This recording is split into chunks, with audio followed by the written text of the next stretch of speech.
What's good, everybody? It's your boy Agent P of the GLP here to give you guys your Nuggets talk recap of Spurs-Nuggets here on this Sunday evening.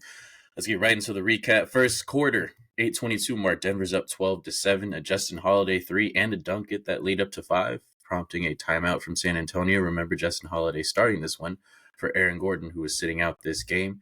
2:55 mark. Denver's up 5, 32-27. Devin Vassell got hot for the Spurs. But the Nuggets offense kept chugging along, man. They were shooting 12 for 15 at this point. So really good offensive performance in the first quarter. After one, Denver was up 39-35, shooting 62% from the field. Wemby had 9 and 6 in the quarter. So he had a good start. Overall, a really good game for him. More good first half than second half, but I'll talk about that later. Second quarter, there was a long stretch where there was no timeout, so they were able to play all the way up to the 3:56 mark. It was 66-48 Denver. The Spurs were shooting 5 for 16 in the quarter up to this point. Really good energy from the Nuggets, especially from Peyton Watson in that stretch. DeAndre Jordan was even playing during this time. He had 6 points and 5 boards in the first half. And Michael Porter Jr. was shooting the ball really well tonight. He was had 15 points at that point. All the Nuggets were playing well. It was a 25-6 run during that stretch that really helped Denver balloon the lead. Spurs did close the quarter well to cut the lead to 12, but they were still up 72-60 at the half. Third quarter, 2 minutes in, Denver was only up 7 at this point. The Spurs opened with a 7-2 run to cut the lead, and it got a little shaky, but after that, Denver put the throttle down. 6:05 mark, they went on a 16-4 run after that 7-2 run by San Antonio. Got that lead back up to 19, 90-61, or 71, excuse me. 4 of the 5 starters were the ones that were doing all the scoring in that stretch. MPJ, Reggie, Jokic, and KCP. Denver in control all the way through the third. They outscored the Spurs by 11 in the quarter and led 107-84 at the end of 3. Denver was cruising throughout most of the fourth quarter until halfway through. The Spurs cut it to a 16-point deficit. It was 118-102.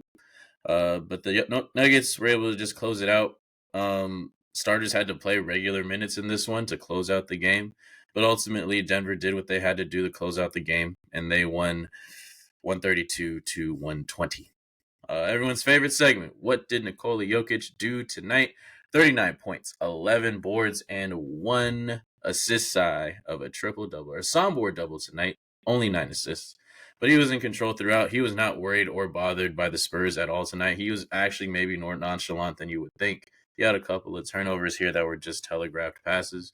Wemby was guarding him a little bit, but not too much. And when he was guarding him, he was just using ball fakes, getting his body into him and getting shots over him. It really wasn't that big of a deal for Jokic. Wemby did block him once, but on a one-on-one matchup. But for the most part, Jokic handled him.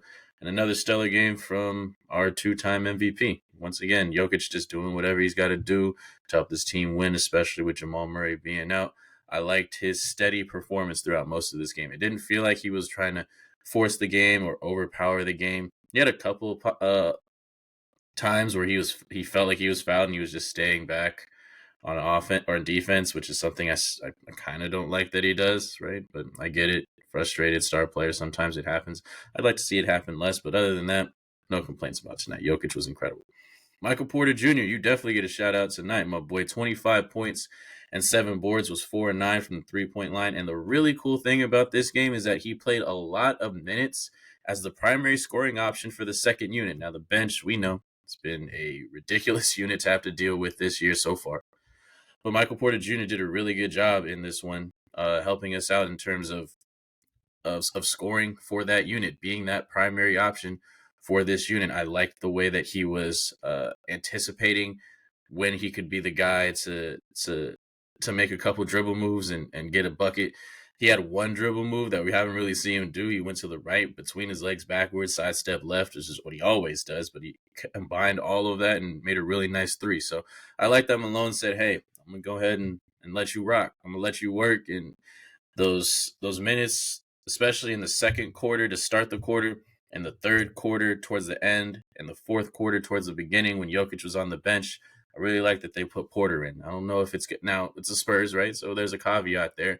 But I did like seeing them giving him a chance. You know, he was working off ball screens a little bit more, not just as a shooter, but like as a primary ball handler. I like seeing that from MPJ. So hopefully he can keep going forward with that. And another nice thing that he did tonight was get to the foul line. He shot 5 of 6 from the line, and 6 free throws maybe don't sound like a lot, but he only averages 1 free throw a night.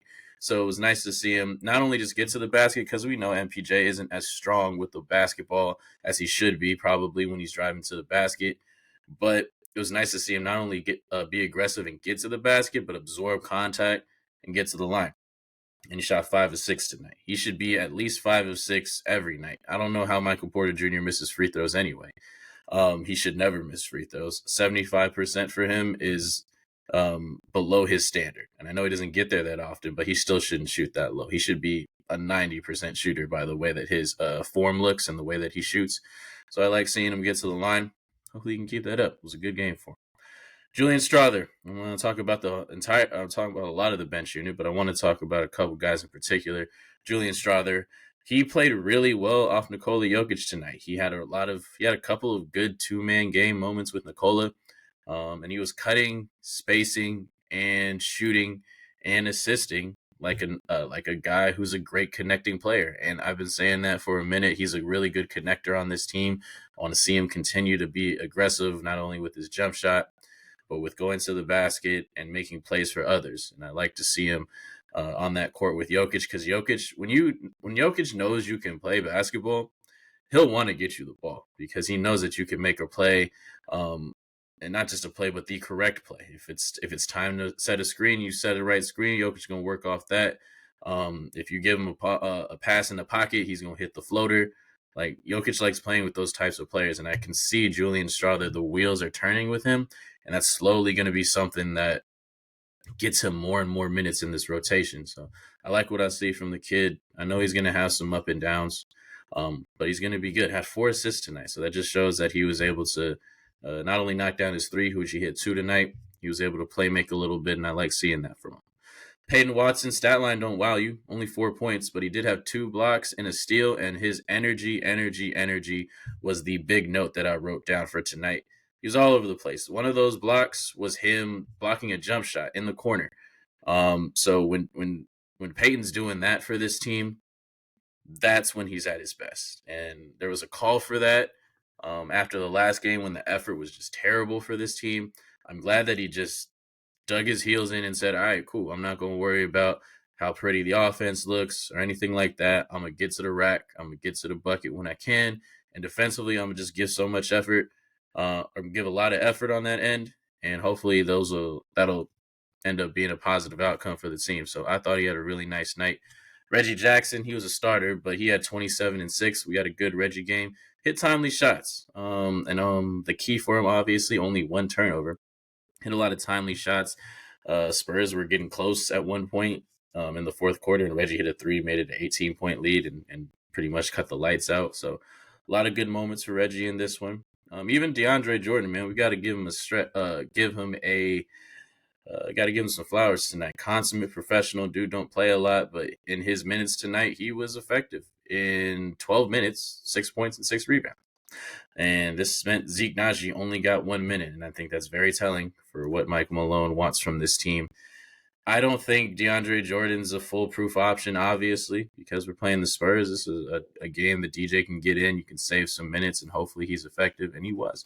He had a nice tip dunk, a nice dunk off of a pick and roll, and was making some plays, missed all his free throws, but he got some boards for us, and that's all you could really ask for. So that's what I like out of DeAndre Jordan. It was nice to see him have a good stretch in this one.